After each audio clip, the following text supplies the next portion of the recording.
Sobat Bansos, banyak sekali teman-teman dari Sobat Bansos yang berkomentar bilang bahwa percuma juga di ground check nggak pula dapat bantuan sosial selama ini.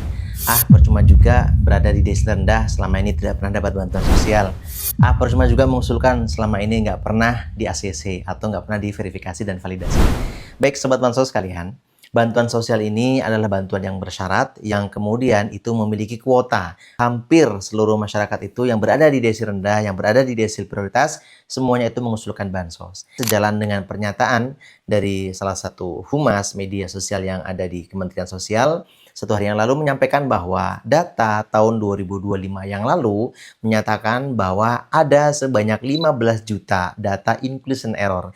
15 juta ini yang dimaksud inclusion error ini adalah data yang dia sudah menerima bantuan sosial ya, akan tetapi ia sudah tidak berhak lagi mendapatkan bantuan sosial. Kalau dilihat jumlah 15 data ini berarti tidak hanya PKH, berarti masuk di dalamnya adalah bantuan sosial reguler lainnya seperti BPNT atau sembako. Karena untuk BKH sendiri itu hanya 10 juta kuotanya. Sementara yang disampaikan tadi itu ada 15 juta. Artinya masih ada 5 juta lainnya yang itu mungkin diambil dari data penerima BPNT atau sembako. Selain itu juga dinyatakan di data DTSEN 2025 itu dinyatakan bahwa ada sebanyak 54 juta data exclusion error. Data exclusion error ini adalah data KPM atau warga masyarakat yang sebenarnya dia itu layak menerima bantuan sosial, akan tetapi sampai dengan hari ini belum menerima bantuan sosial. Nah, oleh karena itu gunanya ground checking data, gunanya pemutakhiran data inilah agar setiap hari atau setiap detik itu data akan selalu termutakhirkan sehingga nanti mencapai data yang benar-benar akurat.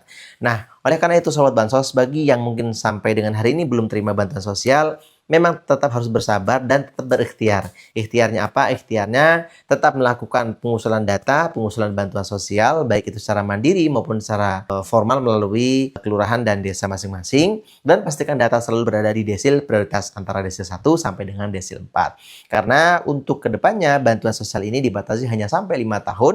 Dan jika sebelum sampai 5 tahun ternyata si KPM ini ternyata sudah lebih sejahtera dengan ditandai kenaikan desil, maka data-data ini yang kemudian nanti akan dialihkan, bukan dikurangi, tetapi dialihkan ke yang lain yang belum pernah mendapatkan bantuan sosial. Perlu diketahui untuk kuota bantuan sosial, terutama bantuan sosial reguler, baik itu PKH maupun sembako, itu tidak pernah dikurangi jumlah kuotanya, akan tetapi justru malah ditambah. Nah, bagi mereka yang tidak dapat lagi, atau mereka yang sudah exclude, itu bukan berarti kuotanya dikurangi, akan tetapi kuota yang diekskludkan tadi dialihkan ke yang lain yang belum pernah dapat bantuan sosial. Bayangkan, hari ini ada 10 juta kuota untuk PKH dan 18 juta kuota untuk BPNT atau sembako. Sementara untuk data exclusion error atau data yang masih antri, ini waiting list nih, data antri yang dia itu layak sebenarnya dapat bantuan sosial, itu masih ada sebanyak 54 juta keluarga lagi. Sehingga Bapak Ibu wajar jika harus menunggu sampai dengan adanya kuota yang kosong tadi. Semoga bisa dipahami. Terima kasih. Salam PKH.